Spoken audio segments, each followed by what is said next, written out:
Astagfirullah. Kurang ini. Kurang mantap. Kurang mantap ya. Kurang jauh. Iya itu. Ya.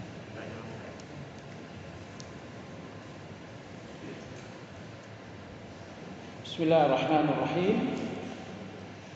Assalamualaikum warahmatullahi wabarakatuh.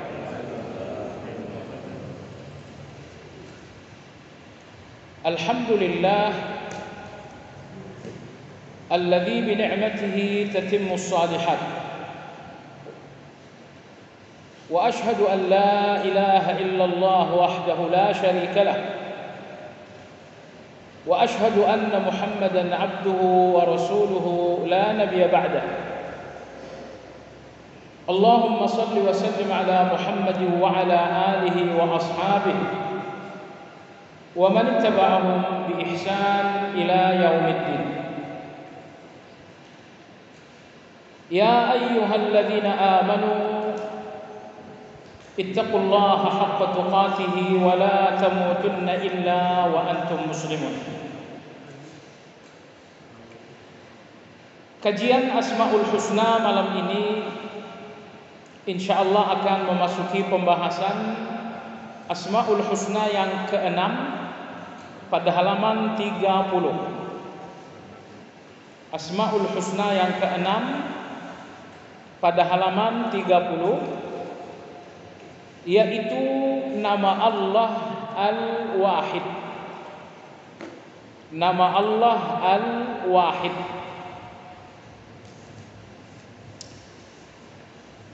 Dalam bahasa Indonesia, Al-Wahid berarti yang Maha Esa.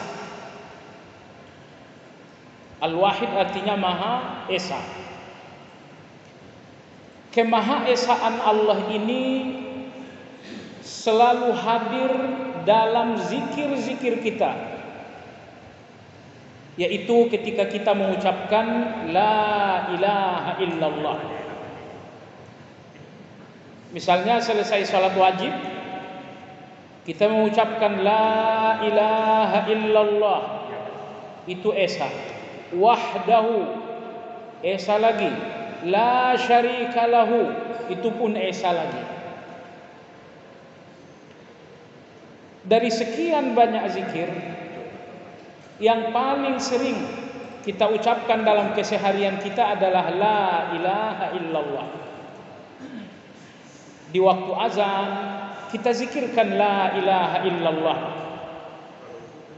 Ketika muazzin mengucapkan asyhadu an la ilaha illallah, kita yang mendengar menjawabnya dengan asyhadu an la ilaha illallah. Sebelum salat tentu kita berwudu.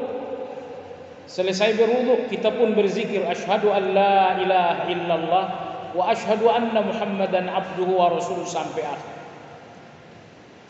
Kemudian sewaktu kita di dalam tasyahud, asyhadu an la ilaha illallah. Selesai kita salam, la ilaha illallah wahdahu la syarikalah. Kemudian kita bertasbih, tahmid, tahlil, lalu ditutup lagi dengan la ilaha illallah wahdahu la syarikalah. Bahkan selesai salat maghrib dan salat subuh dianjurkan membacakan la ilaha illallah wahdahu la syarikalah sebanyak 10 kali. Nabi kita sallallahu alaihi wasallam bersabda, siapa yang membacakan la ilaha illallah wahdahu la syarikalah lahul mulku wa lahul hamdu wa huwa ala kulli syai'in qadir, sebanyak 10 kali selesai maghrib dan selesai subuh, seolah-olah dia telah memerdekakan seorang budak dari keturunan Ismail. Jadi memerdekakan budak sudah tidak ada lagi sekarang, tetapi pahalanya ternyata masih ada. Anda mau nyari budak kemana juga udah gak ketemu. Tapi karena Allah Maha Penyayang, ada pahala tapi sudah tidak ada lagi amalnya. Maka Allah gantikan pembebasan budak dengan membacakan la ilaha illallah sampai akhir. Sebanyak 10 kali, selesai subuh dan selesai maghrib. Dan saya kira kita sudah sampaikan juga di sini bahwa apabila seseorang telah rebahan, telah berbaring untuk tidur malam, hadis diriwayatkan Imam Nasa'i dan Ibnu Hibban. Siapa kata Nabi SAW yang berbaring untuk tidur malam, begitu ia berbaring lalu ia mengucapkan la ilaha illallah wahdahu la syarikalah, lahul mulku wa lahul hamdu wa huwa ala kulli syai'in qadir, subhanallah walhamdulillah wa la ilaha illallah wallahu akbar. Kata Nabi sallallahu alaihi wasallam, ghufirat lahu dhunubuhu wa in kanat mithla zabadil bahr. Diampuni dosa-dosanya meskipun sebanyak buih di lautan. Jadi setengah menit begitu Anda telah berbaring untuk tidur malam, sempatkan membacakan zikir ini sehingga malam Anda adalah malam penuh ampunan. Anda tidur dalam ampunan insyaallah ta'ala. Lalu Nabi kita salam juga bersabda, man ta'arra minal lail faqala la ilaha illallah wahdahu la syarikalah, lahul mulku wa lahul hamdu wa huwa ala kulli syai'in qadir, wa subhanallah walhamdulillah wa la ilaha illallah wallahu akbar, wa la hawla wa la quwwata illa billahil aliyyil azim. Kata Nabi SAW, siapa yang terbangun di malam hari, jadi bukan bangun tapi terbangun. Kalau bangun berarti tidak tidur lagi. Kalau terbangun berarti hanya sesaat, setelah itu tidur lagi. Mungkin Anda terbangun untuk ke kamar mandi, setelah itu tidur lagi. Kata Nabi SAW, siapa yang ta'arra, terbangun, kemudian ia membacakan zikir la ilaha illallah wahdahu la syarikalah sampai akhir, kemudian disambung dengan subhanallah walhamdulillah wa la ilaha illallah wallahu akbar, lalu ditutup dengan wala haula wala quwwata illa billahil aliyyil azim. Apa khasiatnya? Kata Nabi sallallahu alaihi wasallam, kalau ia berdoa saat itu niscaya doanya tidak akan ditolak oleh Allah. Dan apabila ia kemudian lanjutkan dengan salat 2 rakaat, niscaya salat 2 rakaatnya diterima oleh Allah Subhanahu wa taala. Jadi ini semuanya penjelasan betapa zikir terbanyak kita dalam sehari semalam adalah tauhid. Memang kita tidak menzikirkan al-wahid, tapi kita zikirkan la ilaha illallah yang maknanya adalah al-wahid. Jadi apabila Anda bertanya, kenapa zikir paling sering sehari semalam adalah tauhid? Karena tauhid ini enggak boleh lepas dari hati. Setiap detik, setiap saat tauhid enggak boleh terganggu. Enggak boleh terganggu.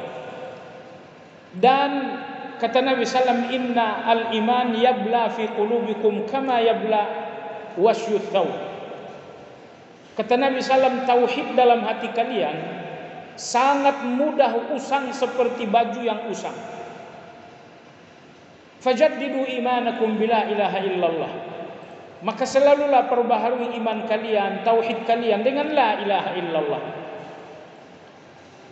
Jadi tauhid dalam hati kita sangat mudah terganggu, sangat sensitif dengan hal-hal yang bersifat enggak baik. Salah satu contoh misalnya, Anda melihat satu keajaiban seseorang, Anda lupa bahwa di balik keajaiban itu ada Allah yang Maha Kuat. Jadi banyak pemandangan-pemandangan yang mestinya dikembalikan kepada Allah, tapi karena kita kagum dan hanyut dengan pemandangan tersebut, kita lupa untuk segera mengembalikannya kepada Allah. Padahal Allah tidak menampakkan sejumlah keajaiban melainkan untuk dikembalikan kepada Allah, dan kita sering gagal. Baiklah, penulis mengatakan bahwa Al-Wahid dalam Al-Quran tersebut sebanyak 22 kali.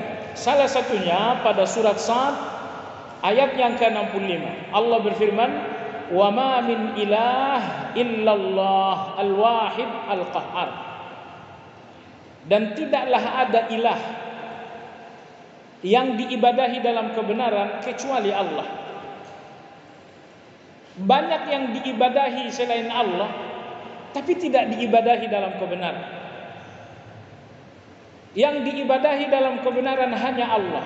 Kenapa? Al-Wahidul Qahhar. Karena hanya Allah yang Maha Esa, Al-Qahhar, dan hanya Allah pula yang Maha mengalahkan. Allah berikan alasan kenapa yang berhak, yang disembah dalam kebenaran hanya Allah. Ada 2 alasan. Karena Allah itu Al-Wahid, Esa. Karena Allah itu Esa.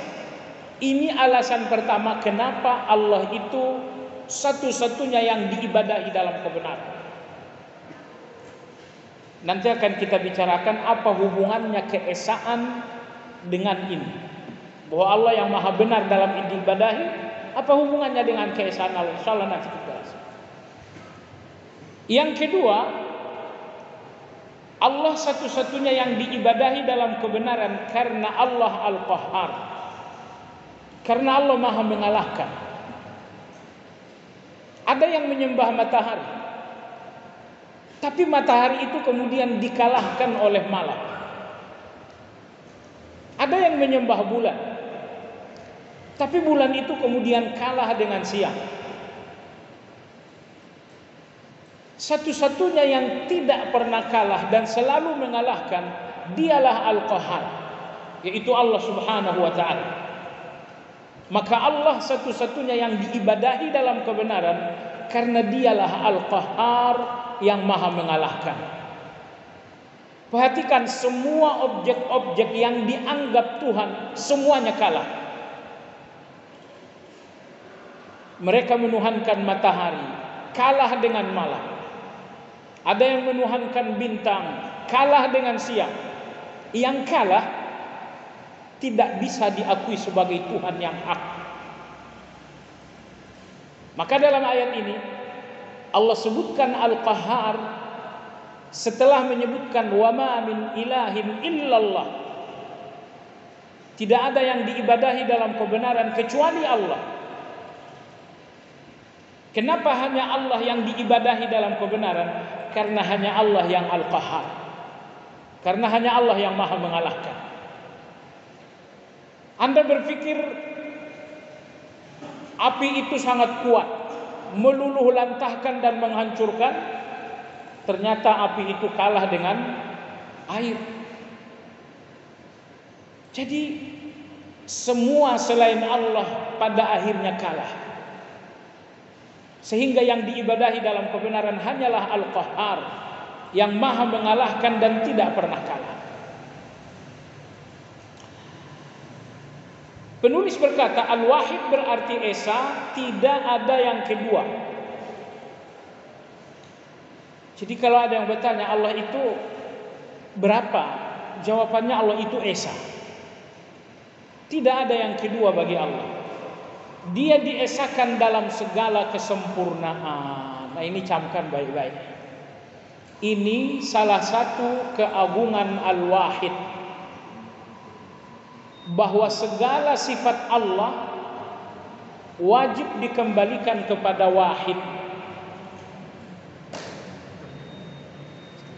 Apapun sifat Allah yang tidak dipahami dengan Wahid, hasilnya adalah pemahaman yang salah.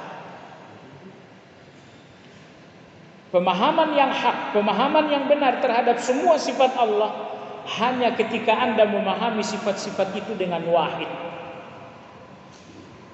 Sebetulnya apa yang dimaksud dengan wahid? Tadi dikatakan di awal, wahid itu tidak ada duanya. Itulah wahid. Wahid artinya tidak ada duanya. Nah sekarang coba lihat, Allah Ar-Rahman wahid, tidak ada duanya. Allah Al-Qawi Maha Kuat, kekuatannya tidak ada duanya. Allah Al-Ghani Maha Kaya, kekayaannya tidak ada duanya. Allah Ar-Razzaq, rezekinya tidak ada duanya. Allah Subhanahu wa taala Al-Malik, kekuasaan Allah tidak ada duanya. Jadi semua nama, semua sifat kembali kepada wahid. Anda kaya, jangankan 2, ribuannya banyak. Orang ini kuat, apa ada duanya? Jangankan duanya, jutaannya banyak. Maka Allah wahid dalam arti kata tidak ada duanya. Tidak ada duanya dalam segala sifat-sifat. Allah Maha Penyayang, kasih sayang Allah wahid, tidak ada duanya. Allah Al-Halim Maha Lembut, kelembutan Allah wahid, tidak ada duanya. Allah Maha Kuat Al-Qawi, kekuatan Allah wahid, tidak ada duanya. Jadi kalau Anda melihat Allah Maha Lembut, tapi Anda melihat ada kelembutan yang sama dengan kelembutan Allah, misalnya Anda mengatakan kelembutan ibuku sama dengan kelembutan Allah, ada kata sama. Sepanjang ada yang sama dengan Allah, berarti Anda tidak mewahidkan Allah. Sebab kalau Allah sama dengan satu orang, itu namanya menduakan. Kalau Allah sama dengan 2 orang, itu namanya menigakan. Sementara Allah adalah wahid, artinya esa, artinya tidak ada duanya. Allah Subhanahu wa taala Asy-Syafi, Maha menyembuhkan. Kembalikan kepada wahid, tidak ada duanya. Tidak ada duanya. Dokter itu enggak menyembuhkan, cuman berikhtiar. Ingat jamaah sekalian, begitu Anda membuka surat pertama dalam Al-Quran, yaitu surat Al-Fatihah, di antara informasi pertama disampaikan Allah untuk Anda melalui surat pertama itu, Allah informasikan bahwa pertolongan hanya ada di tangan Allah. Wa iyyaka nasta'in. Pertolonganmu tidak di tangan siapa-siapa, hanya di tangan Allah. Bagaimana dengan dokter? Dokter itu hanya berikhtiar untuk Anda sampai kepada pertolongan. Bagaimana dengan polisi? Polisi pun hanya berikhtiar agar Anda aman. Jadi dokter itu nggak menolong, dia hanya berikhtiar. Polisi, tentara itu pun nggak menolong, hanya berikhtiar untuk Anda tertolong. Karena manusia hanya punya kekuatan ikhtiar, makanya bisa berhasil, bisa gagal. Pasien kita bawa ke dokter, tapi karena dokter ini hanya melakukan ikhtiar pertolongan, sehingga kemudian pasien ini kita bawa pulang dalam keadaan tidak menjadi sembuh. Kenapa? Karena di tangan dokter itu nggak ada pertolongan, tapi ikhtiar untuk pertolongan. Ini bahasa yang sangat halus tapi keliru. Ya, saya ditolong. Kalau yang dimaksud tolong adalah ikhtiar, benar. Tapi kalau yang Anda maksud adalah tolong sesungguhnya, keliru. Ya. Maka yang dilakukan dokter adalah melakukan ikhtiar pertolongan. Maka begitu kita membaca surat Al-Fatihah, di antara hal pertama Allah sampaikan bahwa pertolongan untuk kalian hanya di tangan Aku. Baik. Al-Wahid artinya Allah Subhanahu wa taala Maha Esa, artinya tidak ada duanya. Enggak ada duanya. Ulama kita mengatakan Allah tidak ada duanya. itu menunjukkan Allah nggak butuh siapa-siapa dan apa-apa.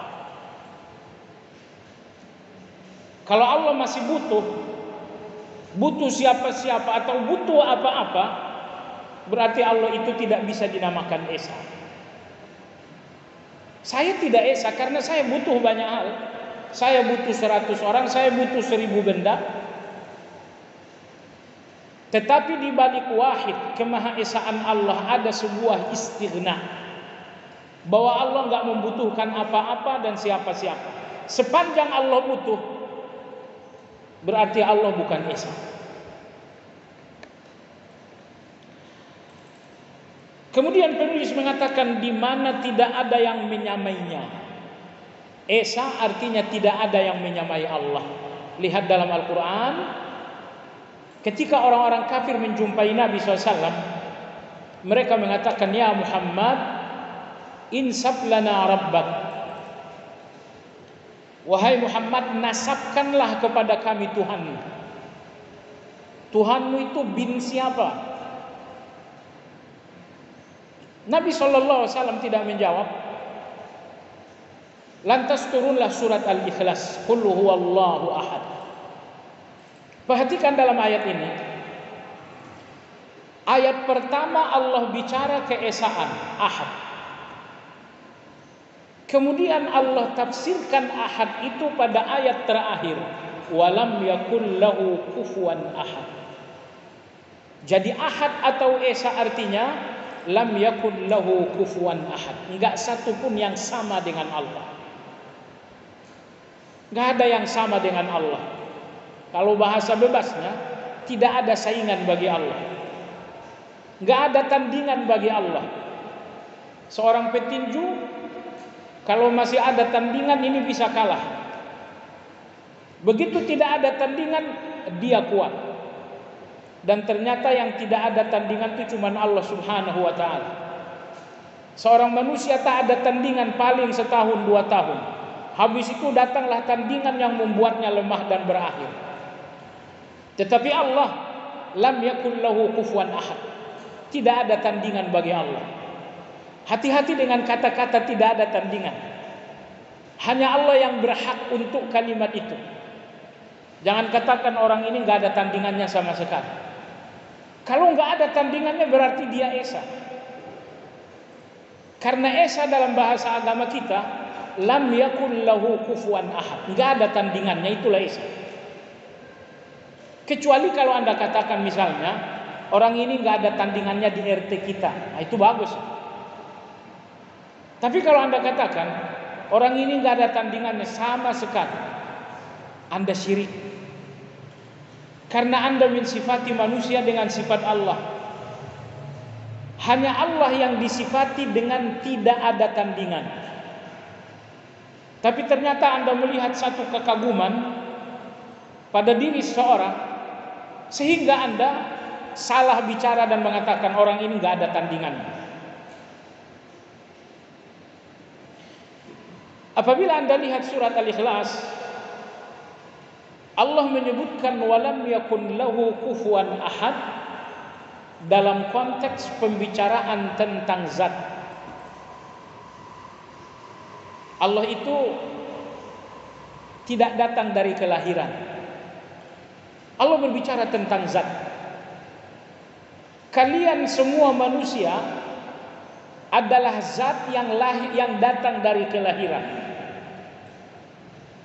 Sementara Allah zat yang tidak datang dari kelahiran, lam yalid wa lam yulad. Dia tidak beranak, dia pun tidak diperanakkan. Karena Allah tidak datang dari kelahiran, maka lam yakul lahu kufuwan ahad. Enggak ada yang sama dengan Allah. Seorang anak datang dari kelahiran, maka ia sama dengan orang tua. Orang tua melahirkan anak, maka dia sama dengan anak.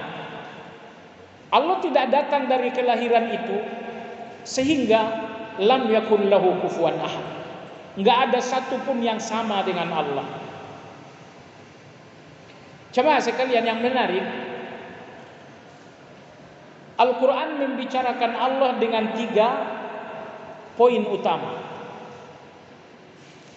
Pertama, Al-Quran berbicara tentang zat Allah. Yang kedua, Al-Quran berbicara tentang sifat Allah. Yang ketiga, Al-Quran berbicara tentang perbuatan-perbuatan Allah.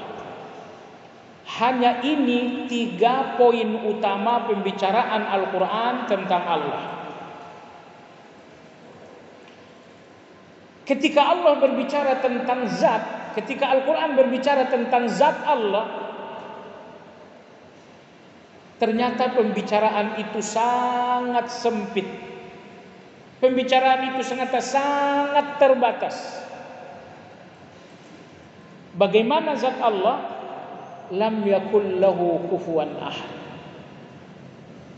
Bagaimana zat Allah? Laisa kamitslihi syai'un. Bagaimana zat Allah? Hal ta'lamu lahu samiyya.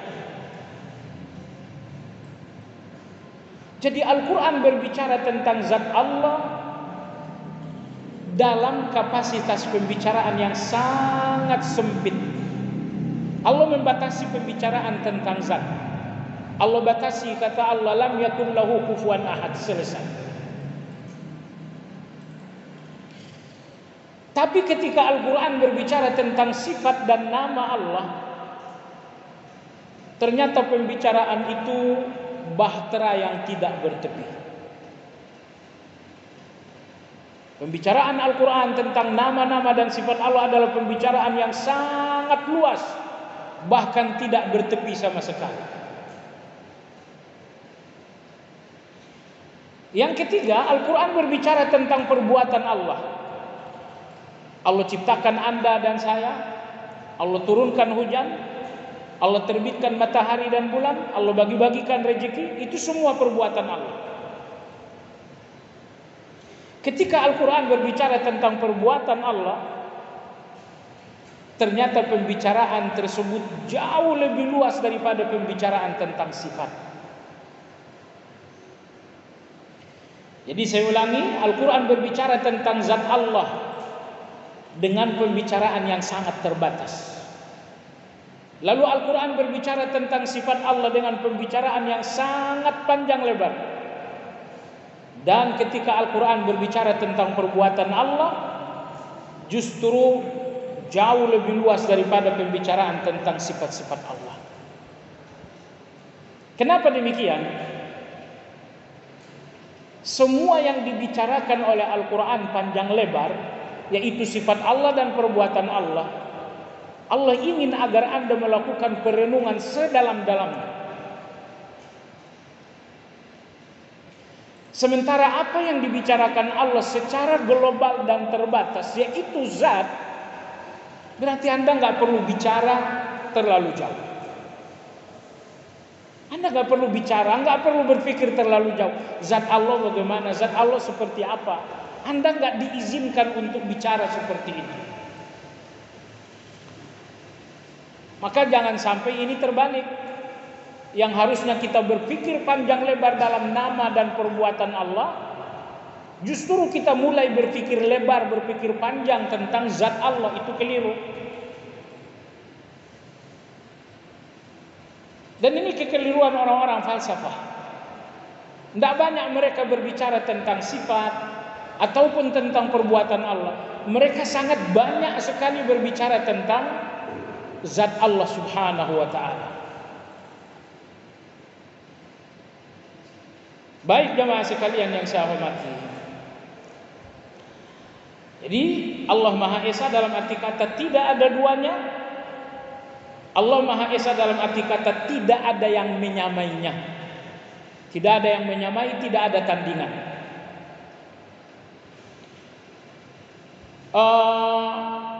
Keesaan Allah himpunan dari an-nafyu wal isbat.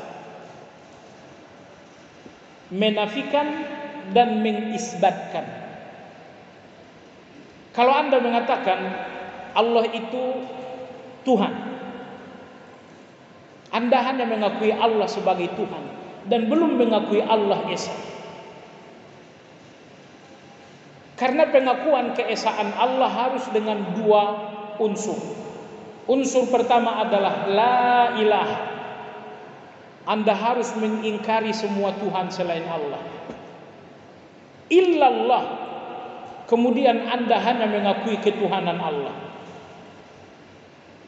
Bahwa Anda akui ketuhanan Allah, tapi Anda tidak mengingkari Tuhan-Tuhan yang lain, Anda tidak mengesahkan. Oleh sebab itu dalam banyak salat sunnah, Nabi kita selalu menggandengkan al-kafirun dengan al-ikhlas. Apabila Nabi melakukan salat ba'diyah maghrib, rakaat pertama beliau bacakan al-kafirun, lalu rakaat kedua beliau membacakan al-ikhlas. Apabila beliau melakukan salat sunnah fajar, rakaat pertama beliau bacakan al-kafirun, rakaat yang kedua beliau bacakan al-ikhlas. Apabila beliau melakukan salat witir, rakaat pertama surat al-a'la, rakaat yang kedua al-kafirun, rakaat yang ketiga adalah surat al-ikhlas. Apabila beliau melakukan salat sunnah witir, salat sunnah tawaf, rakaat pertama beliau bacakan al-kafirun, rakaat yang kedua beliau bacakan surat al-ikhlas. Kenapa dalam banyak salat sunnah kedua surat ini digabungkan? Karena al-kafirun adalah pengingkaran dan al-ikhlas adalah pengakuan. Dengan kata lain, la ilaha illallah tafsirnya adalah surat al-kafirun dan surat al-ikhlas. Kalau ada yang bertanya, la ilaha apa artinya? La ilaha artinya adalah la a'budu ma ta'budun wa la antum 'abiduna ma a'bud wa la ana 'abidun ma 'abadtum wa la antum 'abiduna ma a'bud.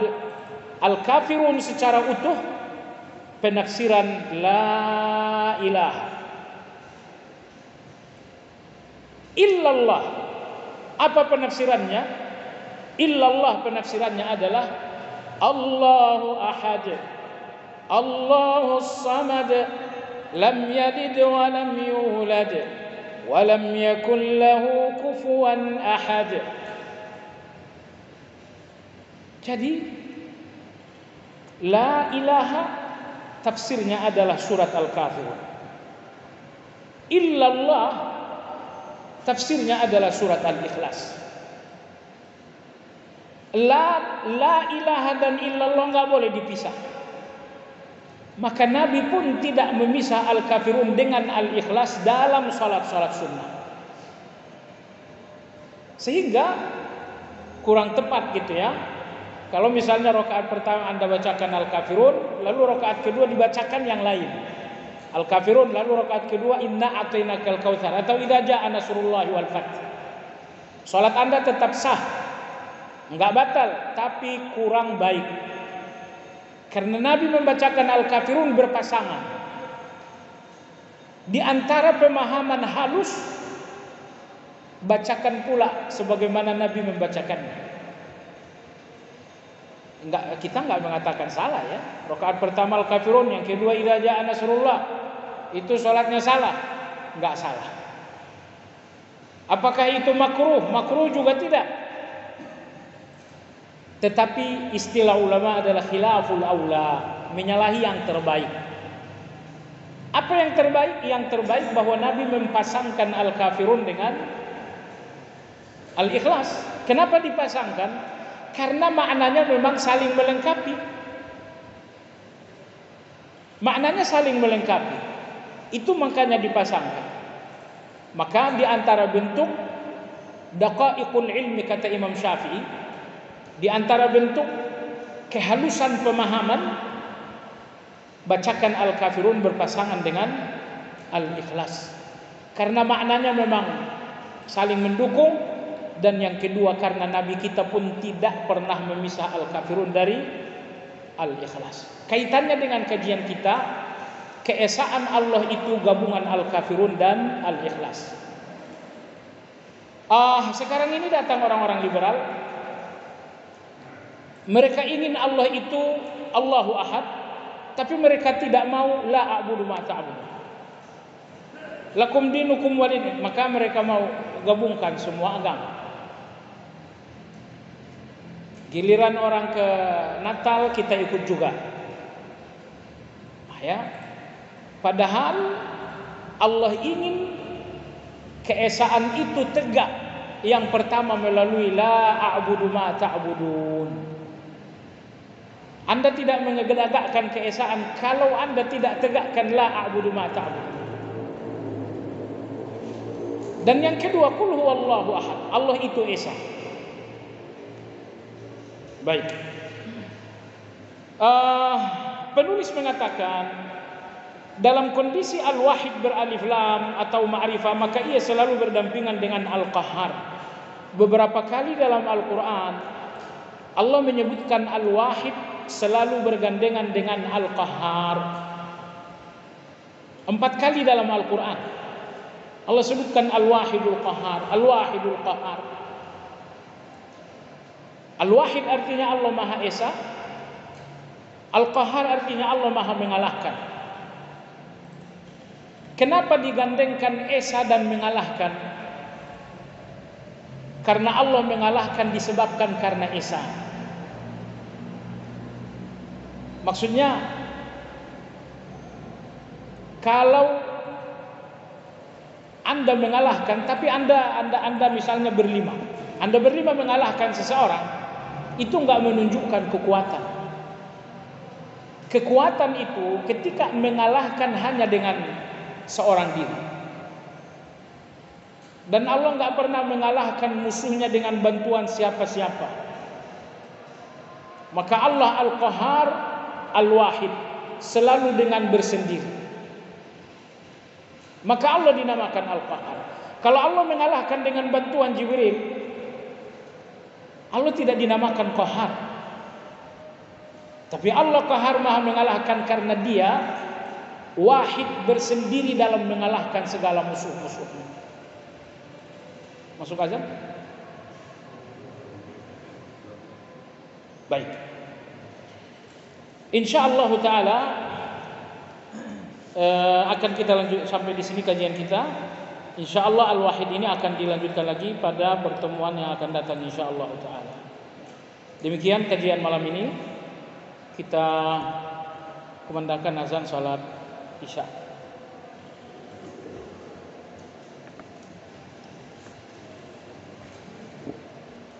Alhamdulillah. Alhamdulillah.